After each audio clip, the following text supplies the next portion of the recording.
Matahari cukup terik pagi itu, namun cahayanya hanya menghasilkan perasaan hangat, tidak panas membakar seperti di kota-kota.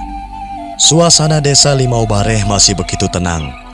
Sesekali terdengar suara lenguhan sapi atau kokokan ayam dari beberapa rumah dan kandang sapi di sana.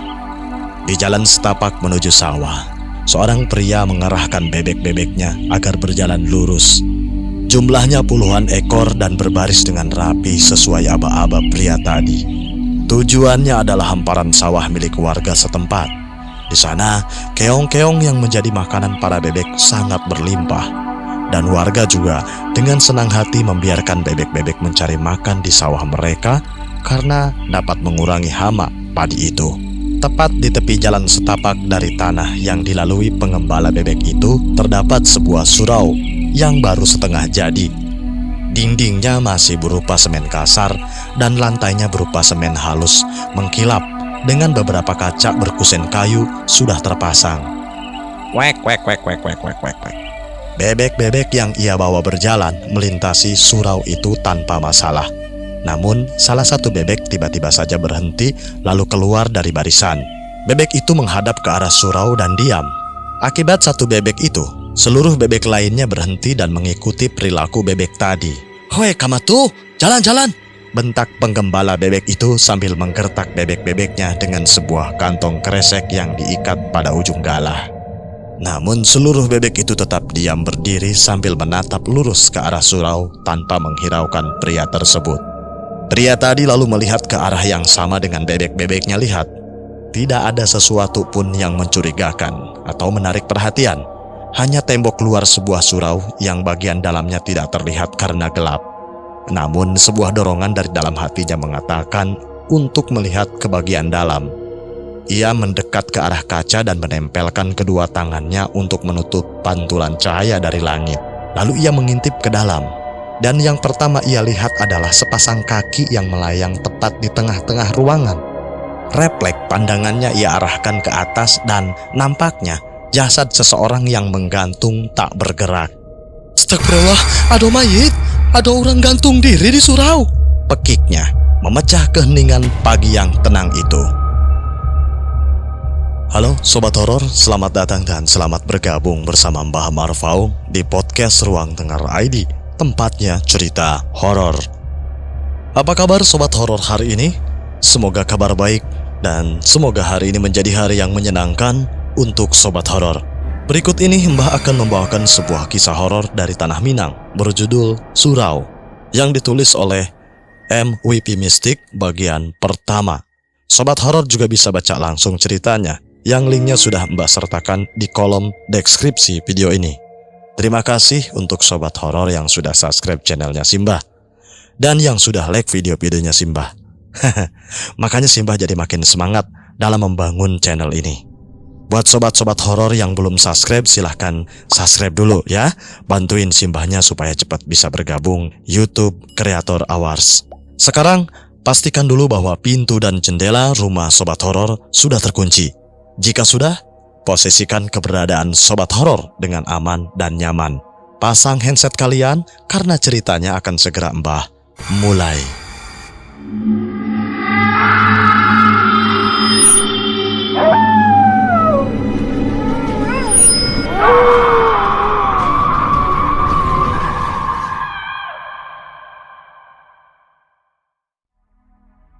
Kamar tidur Marhan dan Niko terlihat lebih rapih dari biasanya.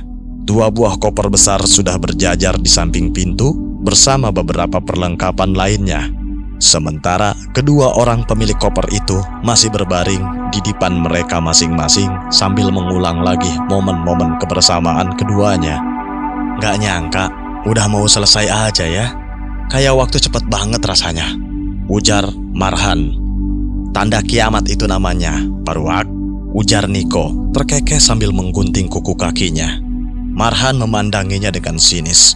Kalau bukan Niko adalah sahabat sekaligus teman satu kamarnya selama di pesantren, mungkin sudah lama bibir orang itu pecah dengan pukulan silatnya. "Kamu bisa panggil saya pakai nama saya agak sekali aja. Udah mau 3 tahun, masih aja manggil saya pakai panggilan itu," dengus Marhan. "Sekali Baruak, tetap Baruak." ledek Niko. Panggilan itu begitu melekat pada Marhan.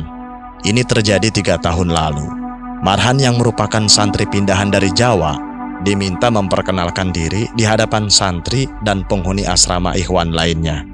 Marhan datang ke pondok ini setelah salah satu pengajar di panti asuhan yang menampung Marhan merekomendasikannya kepada salah satu buya di pesantren ini. Niko sebagai teman kamarnya sekaligus orang asli Minang menemaninya saat itu. Di sini rata-rata orang Padang, kawan. Jadi kamu perkenalkannya pakai bahasa Padang juga, biar cepat akrabnya, ujar Niko. Marhan yang tidak tahu apa-apa hanya menuruti Niko yang menurutnya lebih paham. Tepat ketika ba'da Isya setelah salat berjamaah, seluruh penghuni asrama berkumpul di ruang tengah. Niko membuka obrolan di antara mereka. Kawan-kawan, ada santri pindahan ka memperkenalan diri koa.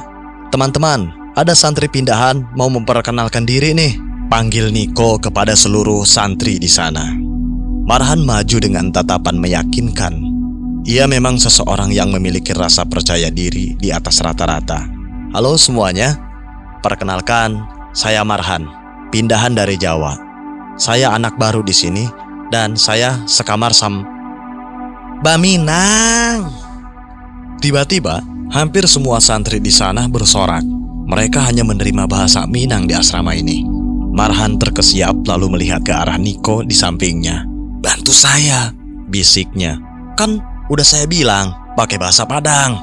Ya udah, kamu ikuti apa yang saya bilang, tapi harus yakin dan kenceng suaranya, ujar Niko. Marhan mengangguk. Assalamualaikum, bisik Niko. Assalamualaikum, Marhan mengulanginya dengan suara lantang. Namo Ambo Marhan, Ambo anak baruak, Ambo anak baruak, ujar Marhan tanpa ragu. Para santri lain nampak menahan tawa mereka dan coba memotong Marhan. Ulang-ulang, anak apa? Tanya salah satu santri senior. Marhan tidak yakin. Ia melihat ke Niko. Anak baruak, baruak itu artinya baru. Anak baru, jelas Niko. Anak baruak, tegas Marhan sekali lagi. Tawa seluruh santri meledak, termasuk Niko, yang terlihat bangga saat teman-teman yang lain memukul bahunya sambil memuji betapa jahatnya dia terhadap anak pindahan baru. Kamu harus tahu, rasa malunya nggak hilang sampai 3 tahun. Kesal Marhan sambil melempar gumpalan kertas koran sisa pembungkus bajunya ke kepala Niko. Kalau saya nggak gitu kan, susah kamu akrabnya sama orang ruak, ejek Niko lagi. Masih memanggil Marhan dengan nama panggilan baruak, yang sebenarnya berarti monyet itu. Percaya sama saya, nanti kamu bakalan kangen sama panggilan itu kalau sudah di Mesir sana. Orang Mesir mana ada yang manggil kamu begitu? Cuman saya aja di sini, ujar Niko menyudahi kegiatan potong kukunya. Marhan terdiam. Semua memang terasa begitu cepat berlalu. Rasanya seperti baru sebulan lalu ia pindah ke sini. Dipermalukan Niko pada hari pertama pindah. Belajar bersama santri yang lain hingga menjadi yang paling menonjol di antara mereka. Dan memenangkan banyak perlombaan tiwalah Quran.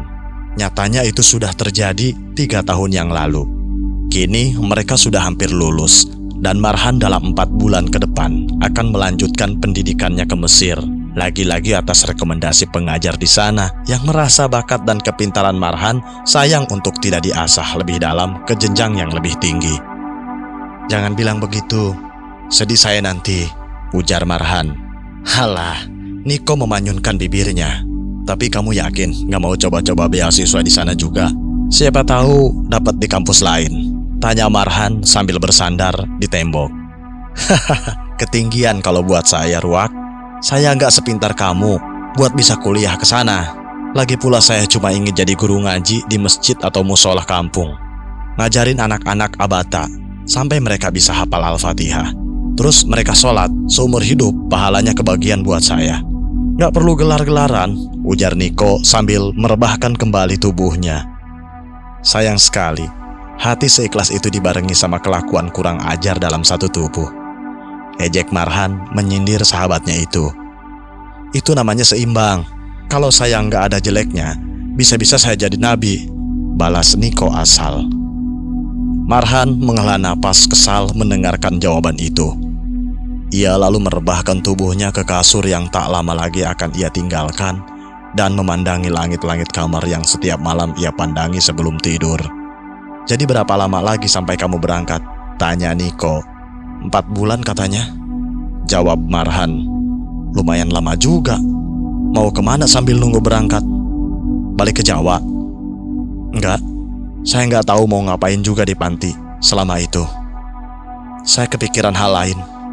Kayaknya saya tidak mau sendirian di Mesir sana," jawab Marhan. Niko mendelik curiga. "Maksudmu kemana arahnya nih?" Marhan menatap Niko dengan senyum lebar dan alisnya yang naik turun penuh arti. "Ya, cari istri lah," jawab Marhan tanpa melonggarkan senyuman sama sekali. "Dasar si monyet, pikirannya nikah mulu." Niko menghela nafas. "Loh, saya nggak tahu berapa lama di sana. Nanti kalau nunggu saya balik dari sana, tahu-tahu dia keburu nikah, bahkan udah punya anak, gimana? Saya bakal menyesal seumur hidup kalau sampai begitu." Marhan membela diri. Niko menggeleng heran. "Emang udah ada yang mau sama kamu?" Niko menatap Marhan sinis. "Kalau dia bilang mau sama saya sih belum, tapi dari roman-romannya sih bisa," jawab Marhan bersemangat. "Siapa? Santriwati di sini juga?" Marhan mengangguk. "Cok Dentako? Si Salma?" Marhan mengangguk lebih keras lagi sambil tersenyum lebar mengiyakan. Ia lalu mengeluarkan sebuah kertas surat berwarna kuning dari sakunya. "Pesanku sudah dia balas," ujar Marhan bangga. Surat menyurat antara santri dengan santriwati memang sering dilakukan, walaupun ilegal. Biasanya ada kurir atau orang yang diminta untuk menitipkan surat ke asrama santriwati, begitupun sebaliknya. "Apa katanya?" tanya Niko. Marhan membuka kertas itu dan membacakannya dengan berbunga-bunga di hadapan Niko. "Waalaikumsalam. Surat antum sudah ana terima, namun ana tidak bisa menjawabnya. Silakan tanyakan kepada Abi tentang niat antum tersebut. Barakallahu fiks, Salma," ujar Marhan dengan sumringah. "Jadi kamu ditolak?" simpul Niko. "Loh, enggak lah. Ini tandanya dia tuh mengiyakan dan suruh saya lanjut bicara ke ayahnya. Kalau dia juga nggak suka sama saya, dia nggak akan balas untuk menghadap ayahnya kan? Bahkan mungkin surat saya ini nggak akan dia balas," yakin Marhan. Marhan melipat kertas itu rapi-rapi dan menaruhnya kembali di dalam kantong kemejanya. "Bayangkan kalau saya nanti dengan Salma punya anak yang mewarisi kecantikan dan kepintaran ibunya ditambah ilmu dari ayahnya ini." Marhan berangan-angan dalam pikirannya sendiri. "Tinggi na batang karambia nan kaang panjek tuh, baruak. Tinggi sekali pohon kelapa yang harus kau panjat itu, nyet." Marhan bangun dari posisi tidurnya dan kembali duduk. Tatapannya serius dan penuh ambisi.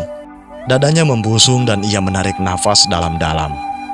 "Dengar, setinggi apapun pohonnya, Baruak bakal tetap bisa panjat pohon itu dan ambil buahnya," ujar Marhan sambil menepuk dadanya.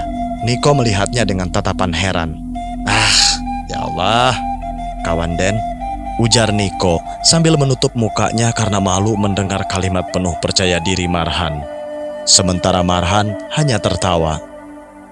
"Harapan kami, selepas kalian lulus dari pondok ini, kalian semua bisa menerapkan nilai-nilai Quran yang sudah kalian pelajari sehingga bermanfaat bagi masyarakat dan agama kita ini. Tapi mohon perhatikan, Quran itu bisa sekedar sampai tenggorokan saja jika tidak ada akhlak yang baik dan keimanan yang kuat. Lama-kelamaan ia akan terangkat. Lalu tanpa kalian sadari, ketika ia tidak lagi kalian jaga, ia akan menghilang. Maka genggamlah dengan erat, jaga dia, jaga hingga kita bertemu dengan maut yang sudah Allah janjikan," papar salah satu ustadz pada acara kelulusan pondok pesantren itu. Marhan bersama lulusan lainnya duduk menyimak. Beberapa di antara mereka menangis haru ketika mengingat lagi momen-momen kebersamaan di pondok. Setelahnya, Marhan maju sebagai perwakilan santri angkatan itu. Ia diminta berbicara, menyampaikan kesan dan pesan, serta kenangan selama menjadi santri di pondok pesantren ini selama 3 tahun. Dengan pidato yang bersemangat dan diksi bicara yang baik, siapapun tahu Marhan pantas menyandang gelar lulusan terbaik dan berprestasi. Usai serangkaian acara wisuda, secara simbolis, mereka semua dinyatakan lulus dari pondok pesantren itu. Para orang tua yang sudah menunggu anak-anak mereka di barisan kursi belakang lantas berdiri, menunggu dihampiri para santri yang mulai berlarian ke belakang untuk mencium tangan dan berpelukan dengan orang tuanya masing-masing. Marhan hanya bisa melihat adegan itu sambil menguatkan hatinya. Ia adalah seorang yatim piatu dan bahkan tidak mengetahui siapa orang tuanya. Ia tumbuh besar di panti asuhan di Pulau Jawa. Dan saat itu perwakilan pantinya tidak bisa datang karena jarak pesantren yang berbeda pulau. Air mata Marhan menggenang melihat bagaimana santri lain saling berpelukan dengan orang tua dan keluarganya masing-masing. Marhan hanya memandangi selempang lulusan terbaik yang melingkar di bahunya dengan senyum getir. Untuk siapa dia bisa persembahkan prestasi ini? Pikirnya dalam hati. Sebuah tepukan lembut menyentuh punggung Marhan. Aroma parfum oud segar seketika tercium. Tanpa berpaling, ia sudah tahu siapa yang ada di belakangnya saat ini. Selamat atas kelulusannya, Marhan. Nanti sempat-sempatkan kesini kalau libur kuliah, ya. Suara teduh Ustadz Syahroni menyapanya. Marhan berbalik dan mendapati salah satu pengajar paling dekat dengannya itu sudah berdiri di belakangnya. Iya Ustadz, insya Allah. Ustadz Syahroni tersenyum bangga. Saya berharap lebih sama kamu, Han. Kamu punya potensi besar dan Allah takdirkan kamu punya kelebihan di sini. Tapi ingat pesan apa yang sering saya ulang-ulang. Penyakitnya ilmu itu kesombongan dan penyakitnya ibadah itu ria. Jawab Marhan dengan lancar. Itu adalah kalimat penutup kelas yang selalu disebutkan Ustadz Syahroni.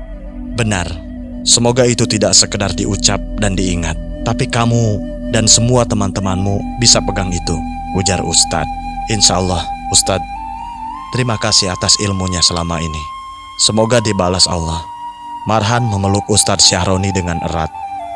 Ia adalah Ustadz yang berhasil mengolah Marhan menjadi lebih baik lagi selama menjadi santri.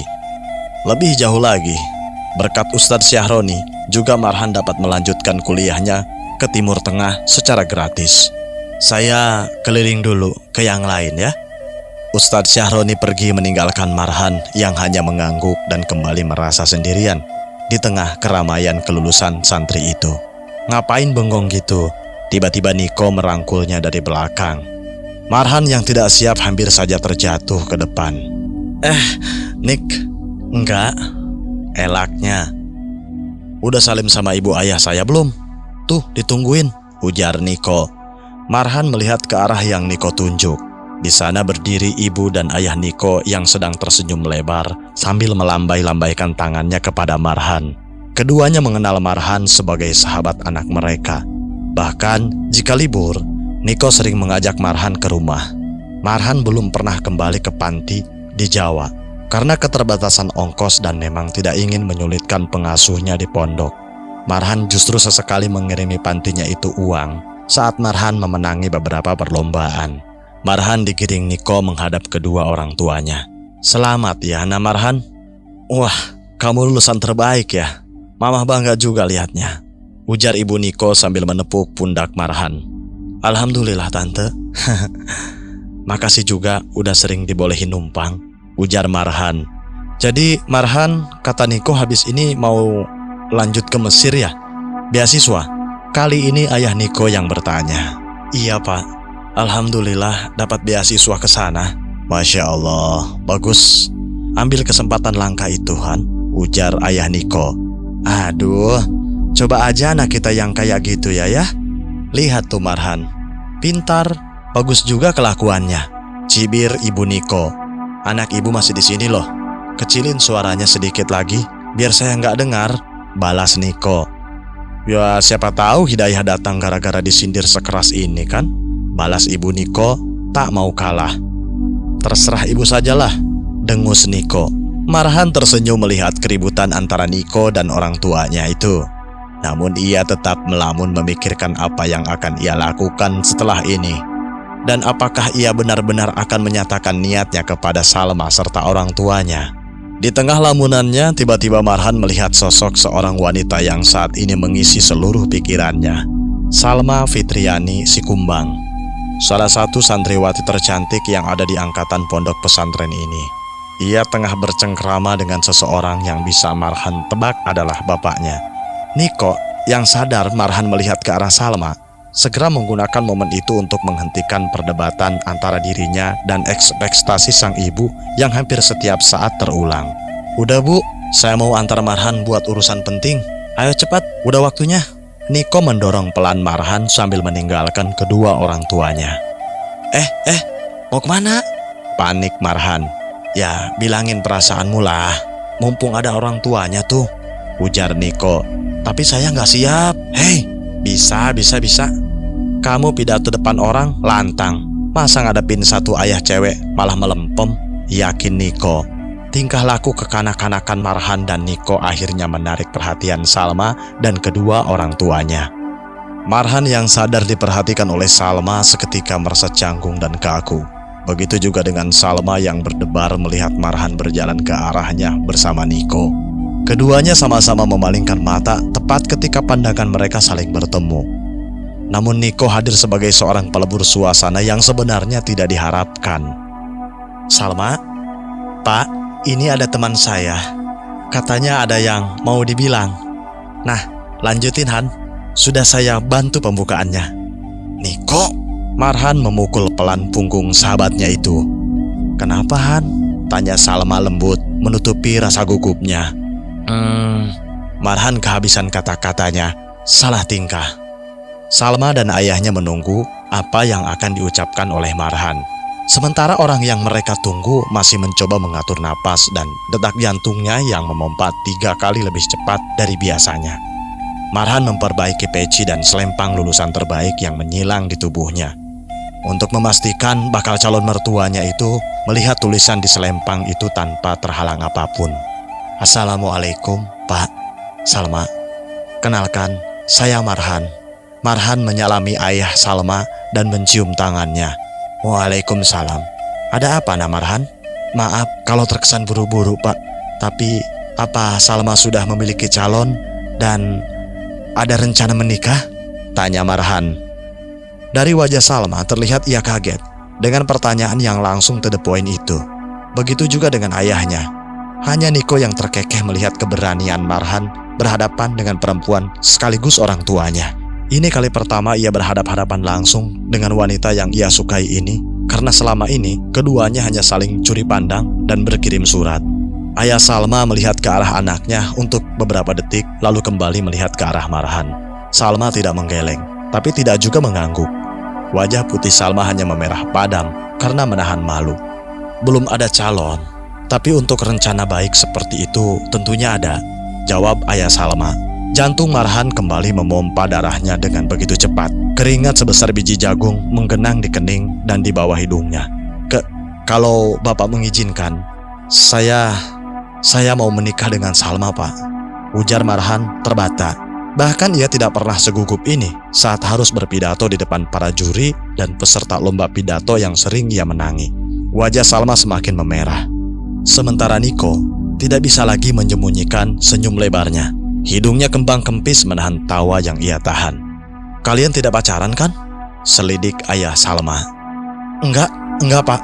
Saya bahkan hanya sekedar mengenal Salma saja selama kami jadi santri dan belum pernah melakukan apapun selain berkirim surat," ujar Marhan jujur yang dikonfirmasi juga oleh Salma dengan anggukan canggung.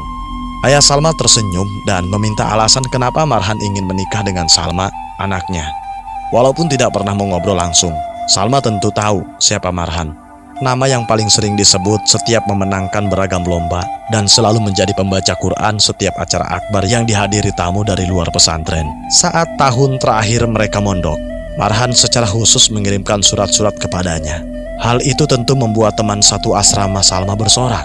Namun Salma merasa Marhan hanya satu di antara santri lain yang iseng mengirimnya surat. Namun melihat bagaimana sopan dan prestasinya Marhan, Salma sedikit menaruh perhatian balik pada surat-surat dari Marhan.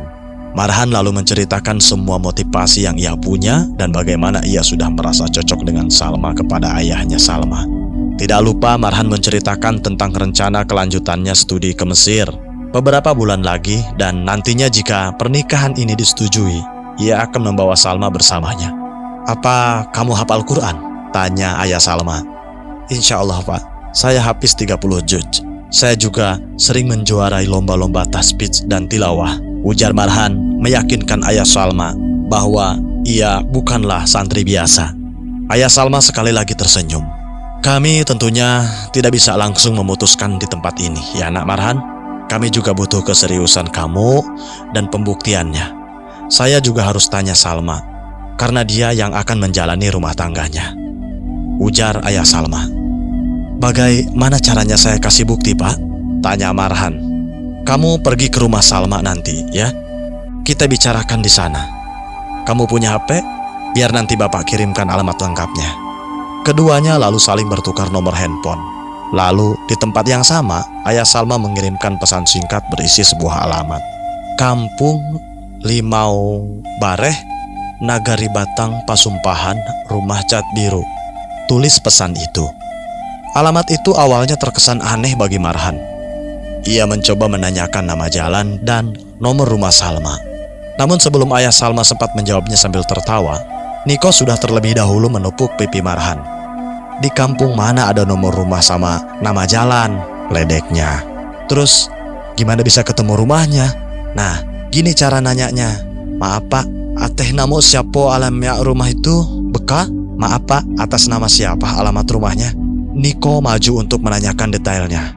"Ah iya lupa, bilang saja rumah Datu Kayo ya," jawab ayah Salma yang ternyata bernama Datua Kayo. Niko mengangguk paham. "Nah, udah bisa sampai kamu nanti ke alamat rumahnya," jelas Niko kembali bicara dengan Marhan. Marhan masih terlihat bingung. Namun melihat itu, justru Datua Kayo dan Niko tertawa. "Maklum Pak, orang kota Jawa. Bingungnya, alamat rumah orang sih kok pakai warna caik jok batang kayu." "Hahaha. Maklum Pak, orang dari kota Jawa bingung dia alamat di sini pakai warna cat sama pohon," jelas Niko yang membuat tawa Datua Kayo semakin keras. "Oh iya, kalau kamu siapa namanya?" tanya Datua. "Niko Pak, saya belum ada rencana menikah," canda Niko yang lagi-lagi Datua Kayo tertawa dengan celotehannya. Setelah bercengkerama beberapa saat dan izin undur diri, Marhan dan Niko kembali ke hadapan orang tua Niko. Ngobrolin apa tadi? Ketawa-ketawa bapak itu kelihatannya. "Si Marhan mau menikah. Anak bapak itu ditembak dia tadi," balas Niko. "Wah, buru-buru banget. Terus gimana?" "Lanjut," sambung ayah Niko. "Disuruh ke rumahnya dulu Pak sama ayahnya. Datua Kayo namanya." "Oh, ayahnya Datu. Tinggi tuh posisinya. Di mana rumahnya?" tanya ibu Niko. "Kampung Limau Bareh, Negeri Batang, Pasumpahan. Kira-kira agak 1,5 jam dari rumah kita," jawab Niko. "Agak tasaruak negara itu mah. Bisa Marhan ke sana? Tahu jalan? Agak terpencil daerah itu. Marhan bisa ke sana. Tahu jalan?" tanya ibu Niko. Marhan ragu.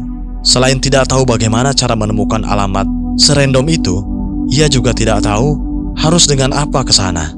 Ia tidak punya kendaraan selama menjadi santri di sini. "Nah, kamu temani si Marhan ini. Gimana? Pakai motormu?"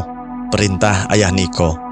Niko melihat ke arah Marhan seperti menunggu permintaan tolong dari mulutnya langsung. "Gimana? Mau ditemenin?" "Boleh, kalau nggak ngerepotin," jawab Marhan canggung. Jika bukan di hadapan kedua ayah ibu Niko, mungkin ia sudah mengatakan iya dengan keras. "Ya, jelas ngerepotin lah. Pakai nanya. Tapi daripada jalan kaki kamu ke sana, ya sudah, saya temanin," jelas Niko sambil tetap dengan cara bicaranya yang menyebalkan itu. Wajah Marhan seketika cerah. Senyumnya melebar, seakan impiannya itu semakin dekat. "Makasih Niki, makasih," ujarnya sambil menjabat tangan sahabatnya itu erat-erat sampai Niko sendiri mengadu. Kedua orang tua Niko tertawa melihat hal itu.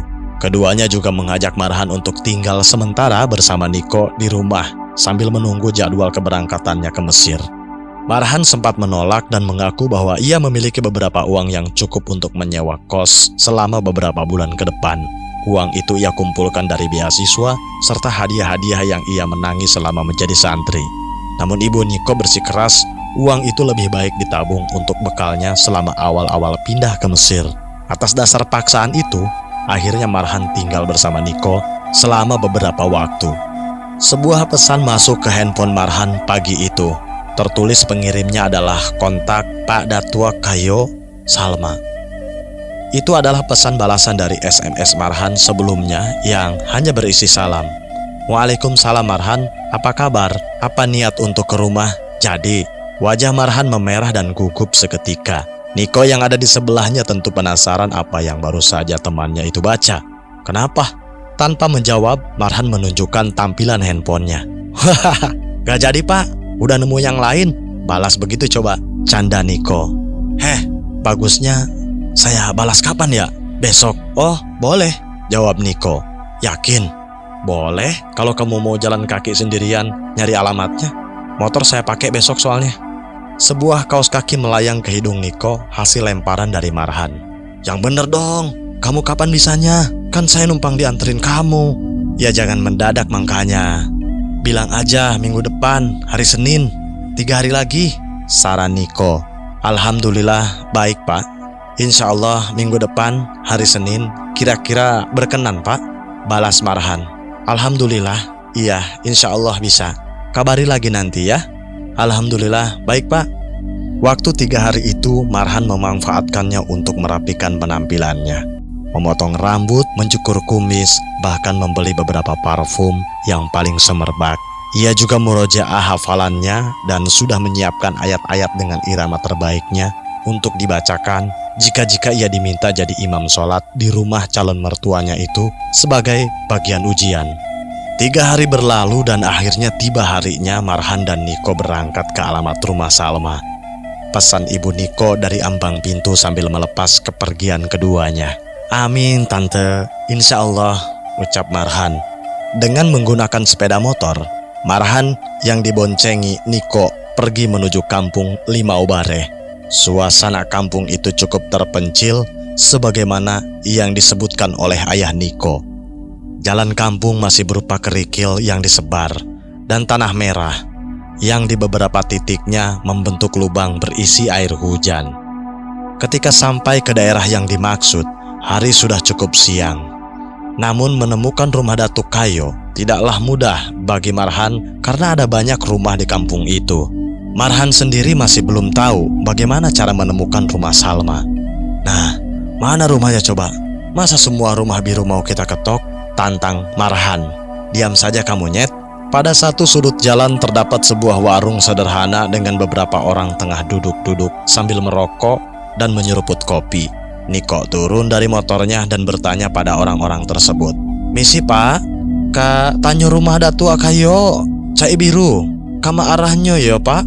Permisi pak, mau tanya rumah Datuk Kayo yang cat biru, arahnya kemana ya pak? Oh, Datua Kayo, luruh arah ke Parak, sempati sadu ada surau di jalan tanah. Tatauk ambiak jalan batu, tu kelok kanan. Tuluri tarui, rumahnya cai biru, bapaga ada batang angga di mukanya. Oh, Datuk Kayo, lurus arah ke kebun, nanti di sudut jalan ada musola yang ada di jalan tanah. Kamu tetap ambil jalan berbatu, lalu lurus saja. Rumahnya cat biru dan ada pohon mangga di depannya, ujar salah satu pria di warung itu. Baik, terima kasih pak. Niko kembali ke motor dan segera tancap gas sesuai arahan bapak-bapak tadi. Surau belok kanan, surau, sambil melihat-lihat keberadaan surau sebagai patokan kapan ia harus berbelok. Akhirnya mereka tiba di surau yang dimaksud. Posisi surau itu agak ke dalam perkebunan dan jalur berbatu yang mereka tempuh tidak mengarah ke sana. Surau itu dikelilingi tanah dan jalan setapak menuju ke perkebunan dan sawah para penduduk di belakangnya. Namun saat baru saja akan berbelok mengikuti jalur jalan berbatu, Marhan meminta untuk berhenti. Nik, sudah masuk zuhur dari tadi, kita belum sholat. Mumpung ada musola nih di surau ini, emang sudah bisa dipakai ya? Tunjuk Niko melihat surau yang terlihat seperti setengah jadi. Bisa harusnya. Yuk, Gak enak kalau sholatnya di rumah Salma, dibilang lalai nanti, ujar Marhan meyakinkan. Keduanya lalu mampir ke surau tersebut. Sepertinya surau ini memang sudah setengah jadi, lalu terhenti, karena alat-alat pertukangan sudah tidak ada lagi di sekitar surau itu. Namun keberadaan WC dengan air dari mata air dan beberapa bolham lampu menandakan surau ini sudah bisa digunakan. Keduanya mengambil wudhu dan hendak sholat di dalam. Namun saat akan membuka pintu kayu surau tersebut, ternyata pintunya terkunci dari segala arah. Akhirnya Marhan dan Niko sholat di halaman teras surau dengan sajadah dari jaket mereka masing-masing. Marhan bertindak sebagai imam, sementara Niko sebagai makmumnya. Dari kejauhan, bapak-bapak yang tadi mengarahkan jalan ke Niko memperhatikan keduanya dengan tatapan berbeda. Lupa Den, mai ngekan pajak-pajak tuh, jangan sembahyang di sana. Lupa saya mengingatkan mereka jangan sholat di sana, ujar pria yang menunjuki arah jalan tadi. Badua sajo, adonan bahaya tak jadi ke orang itu. Doakan saja, tidak ada hal berbahaya terjadi pada orang itu, jawab pria lain sambil menghisap rokoknya. Seusai sholat, keduanya meneruskan perjalanan hingga bertemu dengan rumah berciri-ciri persis dengan petunjuk yang diberikan sebelumnya. Assalamualaikum, panggil Marhan. Waalaikumsalam warahmatullah. Sudah sampai. Masuk. Datuk Kayo muncul dari ambang pintu dan segera membukakan pagar untuk keduanya. Dengan sedikit malu-malu, Marhan dan Niko masuk ke dalam rumah itu. Rumah itu terbilang cukup mewah dibanding rata-rata rumah lainnya di kampung ini. Datua Kayo lalu mempersilahkan mereka duduk dan membukakan beberapa toples kue yang ada di atas meja. Salma, bawa minum ke depan nak. Marhan sama Niko sudah datang, panggil Datua pada anaknya. Yo ya. Tak lama Salma muncul dari arah dapur dengan membawa baki berisi 2 gelas sirup jeruk dan segelas kopi hitam yang masih mengeluarkan uap. Silakan diminum, Han, Nik, ujar Salma sambil menaruh gelas-gelas minuman itu di hadapan masing-masing peminumnya. Ya, makasih, jawab Marhan tersipu. Sementara Niko tanpa canggung mengambil minuman dan beberapa buah kue kering dari toples.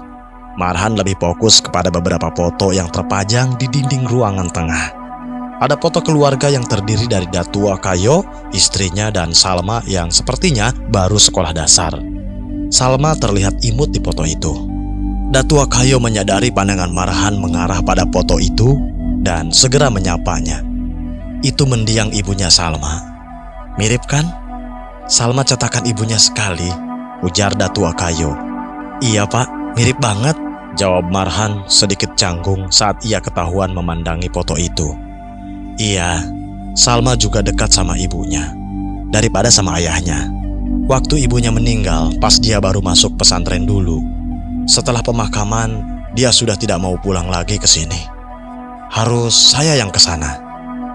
Katanya nggak kuat pulang ke rumah ini karena kehadiran ibunya masih kerasa. Salma di ujung kursi hanya menunduk. Datua Kayo lalu mengusap tangan anaknya itu dengan lembut. Harus kuat ya sekarang, Mak. Biar ibu juga tenang di sana, ujar Datua Kayo. Salma mengangguk pelan, walau matanya nampak seperti akan mengeluarkan air mata. Seketika pembicaraan berubah menjadi kaku. Marhan tidak ingin mencampuri urusan keluarga itu lebih dalam lagi. Kecanggungan itu baru berakhir setelah Datua Kayo kembali pada pembahasan tujuan. Ia mengundang Marhan ke sini sebagai bentuk pembuktian. Jadi, kamu masih ada keinginan dengan Salma, Marhan? Insya Allah iya pak, jawab Marhan mantap. Ia sudah mempersiapkan tampang terbaik dan penuh keyakinan itu dari rumah Niko. Kalau begitu, sesuai yang bapak bilang waktu wisuda kemarin, bapak sebagai orang tua satu-satunya Salma tentunya ingin Salma dapat pria terbaik. Jadi istri seseorang yang saleh, tahu agama, taat beribadah, dan bisa bawa Salma ke surga. Benar, ujar Datua. Iya pak, jawab Marhan. Jadi apa yang kamu punya sehingga bapak yakin bahwa Salma tepat untukmu? Sama seperti jawaban penuh keyakinan tadi. Pertanyaan ini pun sudah ditebak Marhan sebelumnya. Dan ia pun juga sudah mempersiapkan jawaban terbaik sebagai senjata pamungkasnya. Saya insya Allah soleh pak. Saya fasih membaca dan hafal 30 juz Quran. Saya juga selama di pondok berprestasi. Saya juara tilawah, debat, dan pernah jadi juara umum juga. Selain itu, saya diterima di Mesir. Satu di antara 5 orang dari Indonesia yang dikirim secara beasiswa tahun ini. Papar Marhan menyebutkan sederet prestasinya. Datuk Kayo tersenyum. Baiklah, sepertinya kamu memang cukup soleh. Dari bapak sebenarnya sudah suka, tapi tentunya semua butuh pembuktian. Ucapan saja belum cukup. Salma, ambilkan Quran bapak di kamar, ujar Datuk pada anaknya. Salma pergi ke belakang dan kembali dengan sebuah Quran besar. Lalu ia memberikannya kepada Marhan. Coba bacakan ayat apa saja, ujar Datuk. Marhan mengangguk. Kemudian ia membolak-balik Quran itu mencari ayat favoritnya. Ayat yang menurutnya paling ia sukai karena mudah mengatur iramanya. Surat itu adalah Surah Sajadah. Lantunan bacaan Quran itu mengisi ruang tamu rumah Datuk Kayo. Ketenangan itu tersebar ke setiap orang yang mendengarnya. Bahkan Niko berhenti mengunyah keripik bawang kesukaannya itu agar suara giginya tidak menghalangi masuknya bacaan Quran dari Marhan ke telinganya. Ketika bacaannya selesai, Marhan menutup Qurannya. Di hadapannya, Datuk memperhatikannya dengan pandangan yang berbeda. Ada senyum tipis yang dari tadi tidak ia lihat. Ayo, ikut bapak, ajak Datuk sambil bangun dari duduknya. Marhan, Niko, dan Salma mengikuti langkah Datuk. Beliau berjalan keluar rumah dan menuju arah Marhan dan Niko tadi tiba. Mereka menuju ke arah surau setengah rampung tadi. Keempatnya berdiri di depan tangga surau itu. Datuk Kayo memandangi Marhan dalam-dalam. Ia lalu berkata, "Ini satu-satunya surau di kampung ini. Untuk sholat Jumat harusnya cukup muat 40 orang. Tapi Marhan bisa lihat keadaannya begini," ujar Datuk. Beliau lalu berdiri di hadapan pintu surau itu. Marhan hampir ingin memberitahu bahwa surau itu terkunci. Namun Datuk saat itu langsung meraba-raba ventilasi kayu di atas pintu. Dari sana Datuk mengambil sebuah kunci yang ternyata adalah kunci pintu surau tersebut. Datuk membukakannya dan beranjak masuk ke dalam. Marhan, Niko, dan Salma mengikuti dari belakang. Kini mereka sudah ada di dalam ruangan sholat. Ruangan ini hanya berlantai semen licin. Ada 2 buah tiang kecil di bagian tengah ruangan. 1 buah keranda dan juga papan mandi jenazah di sebuah lorong kecil terpisah di sisi kanan, serta 2 buah sajadah di tempat imam. Tepat di samping kedua sajadah itu terdapat pintu kayu yang belum dipernis. Warna kayunya terlihat pucat dengan beberapa sarang laba-laba di sudut-sudutnya. Beginilah keadaannya. Pembangunannya terhenti karena masalah dana, tapi seharusnya sudah bisa digunakan. Tapi belum pernah ada yang sholat di sini, keluh Datuk. Salma memandang ke sekeliling. Ia juga baru pertama kali memasuki surau ini, karena pembangunan surau ini dilakukan saat ia berada di pondok pesantren, dan sejak ibunya meninggal, ia tidak pernah pulang. Marhan mengedarkan pandangannya ke sekeliling. Ucapan Datuk benar. Walaupun masih setengah jadi, sebenarnya jika surau ini lebih bersih dan tidak lembab, maka sudah sangat layak difungsikan. Padahal ini sudah bisa dipakai kan, Pak? Tanya Marhan. Ya, tapi beginilah, orang di sini masih enggan diajak beribadah. Mereka masih menganggap sholat berjamaah itu nomor sekian. Yang penting ke sawah, dapat uang, makan, tambah Datuk Kayo. Niko melihat ke arah kakinya yang sudah menghitam karena menginjak debu tebal di lantai. Sepertinya memang surau ini sudah lama sekali tidak dimasuki orang, atau setidaknya tidak pernah dibersihkan. Namun Niko tertarik dengan keberadaan 2 sajadah yang terlihat lebih bersih ketimbang spot lain di surau ini. Itu ada sajadah 2, Pak? Kayaknya pernah dipakai? Tanyanya. Iya, itu sajadah saya 1. Dan satunya lagi, sajadah saya sediakan kalau ada yang mau bergabung jamaah sama saya. Tapi sejauh ini, saya ajan sendiri, iqomah sendiri, kenang Datuk Kayo sambil mengibas-ngibaskan sajadah yang sudah cukup berdebu itu. Impian Bapak sebenarnya ingin surau ini bermanfaat. orang-orang sholat di sini. Surau ini aktif sebagaimana mestinya. Digunakan orang untuk menyembah. Tambah Datuk, Bapak sudah coba selama 2 tahun untuk buat orang-orang di sini mau sholat jamaah. Tapi sejauh ini seperti yang Bapak bilang tadi, Bapak sholat sendiri saja di sini. Tapi setelah mendengar suara bacaanmu tadi, Bapak rasa ada harapan agar orang-orang kampung ini tertarik untuk sholat berjamaah. Datuk menghadap ke arah Marhan dan Niko dengan tatapan penuh harap. Bagaimana, Pak? Tanya Marhan. Anggap ini ujian pembuktian untuk kamu, juga sekaligus permintaan terdalam dari Bapak. Kalau kamu bisa, Bapak minta tolong, tarik orang-orang kampung ini agar mau sholat di sini dengan suara mengaji Marhan yang merdu itu. Jika kamu berhasil, Bapak akan restui kamu dengan Salma. Marhan tidak langsung menjawab tawaran itu. Ia memandangi Pak Datuk dalam-dalam. Bagaimana kalau saya gagal? Bagaimana jika tetap tidak ada yang datang? Apakah itu artinya Bapak tidak merestui saya dengan Salma? Tanya Marhan. Bapak tidak sejahat itu, Marhan. Bapak akan lihat dari kesungguhan dan usahamu. Masalah berhasil atau tidak, itu kembali ke hidayah masing-masing orang di sini. Dan pemberi hidayah itu hanya Tuhan. Kita hanya bisa berusaha saja. Tapi tentunya Bapak ingin seseorang itu berusaha dahulu sekuat tenaganya. Jelas, Datuk Kayo. Marhan melihat lagi ke sekeliling bangunan surau ini yang sangat lembab dan suram. Marhan belum bisa menjawabnya. Kamu tidak perlu menjawab tawaran ini sekarang. Sesiapmu saja. Kalau memang bersedia, akan sangat baik. Tapi jika memang kamu keberatan, obrolan tentang Salma mungkin bisa kita tahan dulu. Bapak ingin cari seseorang yang mampu jadi imam dan seorang pekerja keras. Dan mungkin salah satu caranya adalah dengan ini. Maaf, Pak, tapi untuk tempat tinggal, jarak rumah Niko ke sini cukup jauh untuk saya bisa bolak-balik. Tanya Marhan. Untuk makan mungkin Bapak bisa bantu. Tapi kalau tempat tinggal, sepertinya Marhan harus tidur di sini. Di kampung ini tidak ada yang mengontrakan rumah atau kamar. Sedangkan kalau tinggal di rumah Bapak, takut kena fitnah, ujar Datuk. Baiklah, Pak. Marhan hendak menjawab saat itu juga, namun Niko menahannya. Tahan dulu. Benar kata Pak Datuk tadi. Kamu pikir-pikir dulu secara matang, cegah Niko. Pak Datuk mengangguk. Iya, dipikirkan dulu saja. Dari bacaan Quran dan ilmu kamu, Bapak tahu kamu punya kapasitas yang baik. Apalagi seorang lulusan terbaik. Tapi ada guna ilmu di dalam kepala orang yang tidak mau mengajarkannya ke orang lain, kan?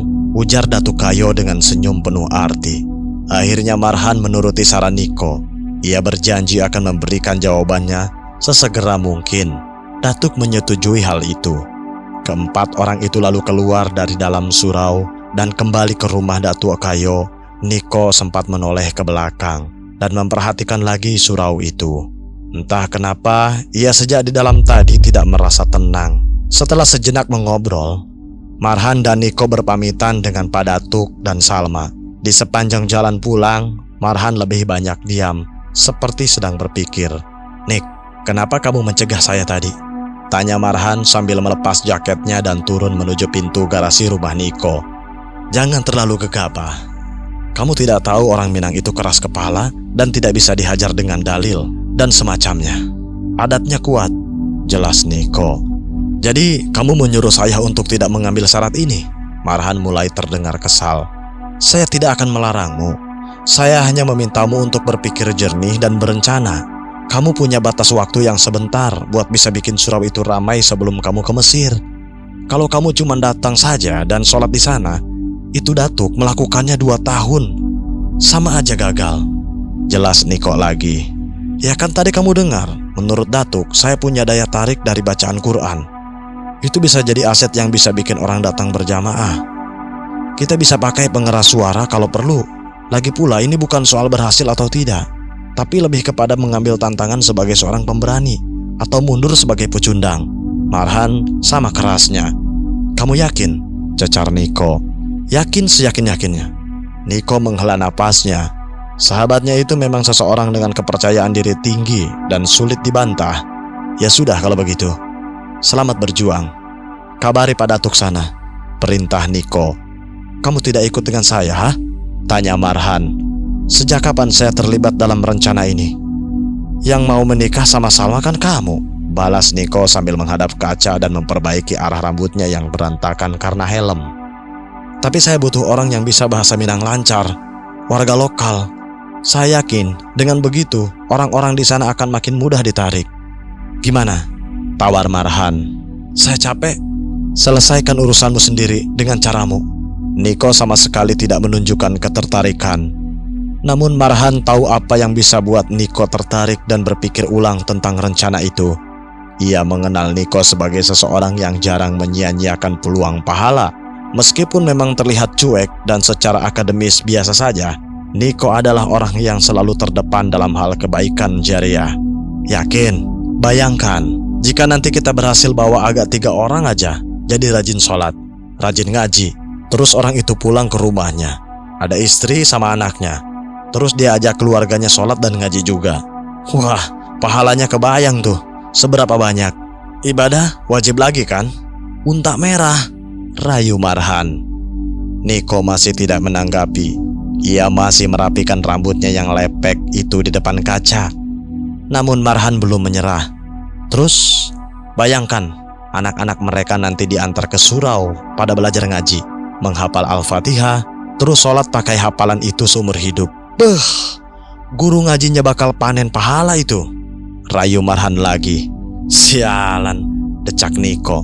Haha, yakin mau melewatkan kesempatan emas ini? Ya sudah, saya ikut. Tapi target saya bukan bantu kamu, tapi apa yang kamu sebutkan dari tadi, dan itu untuk diri saya sendiri, jawab Niko. Nah, bagus. Emang teman sejati si Niko pilih yang ini, ledek Marhan sambil mencolek dagu Niko. Hah, jangan sentuh-sentuh saya, nyet, tepis Niko. Marhan hanya tertawa melihat wajah kesal Niko. Tapi Irwak, ya, kamu yakin tinggal di sana? Tanya Niko. Yakin? Kenapa emangnya? Kamu takut tinggal di surau, terlantar begitu? Takut sih enggak, tapi saya ngerasa enggak nyaman di dalam surau itu. Kayak ada yang aneh aja. Kamu enggak ngerasa? Selidik Niko. Masalah pengap atau panas, yaitu paling karena sirkulasi udaranya aja. Kalau kita isi dan bersih-bersih, bakal nyaman kok, jelas Marhan. Bukan gak nyaman yang begitu. Ada yang aneh pokoknya dari suraunya, dan saya nggak bisa jelasin apa sebabnya. Marhan memandang Niko dengan ujung matanya. Ini maksud kamu hantu? Niko, anak pondok pesantren kok takut hantu? Aduh, Nik, surau itu rumah ibadah, rumah Allah. Nggak ada rumah ibadah yang angker atau apalah itu. Di sana tempat orang-orang ibadah menyembah Tuhan. Meskipun terlantar sekalipun, dia nggak akan angker, jelas Marhan panjang lebar. Udah, gak usah ceramahi saya. Kamu kontak aja Pak Datuk dan atur jadwal kita ke sana buat mulai ngisi suraunya. Bilang juga kalau saya bakal ikut misi meramaikan surau itu. Marhan tersenyum puas. Ia mengambil handphonenya dan mengetikkan pesan dengan tujuan Datuk Kayo. Assalamualaikum Pak. Insya Allah saya siap berikhtiar untuk meramaikan surau kampung Bapak. Niko akan saya ajak untuk menarik para warga. Apa tidak masalah? Tak lama pesan balasan dari Datuk pun masuk. Waalaikumsalam Marhan. Alhamdulillah. Boleh. Baik, Bapak tunggu kedatangannya lagi. Marhan menghadap Niko dengan tatapan semangat. Ayo kita buat surau itu ramai dan bermanfaat sebagaimana seharusnya. Lalu saya akan pergi ke Mesir bersama Salma.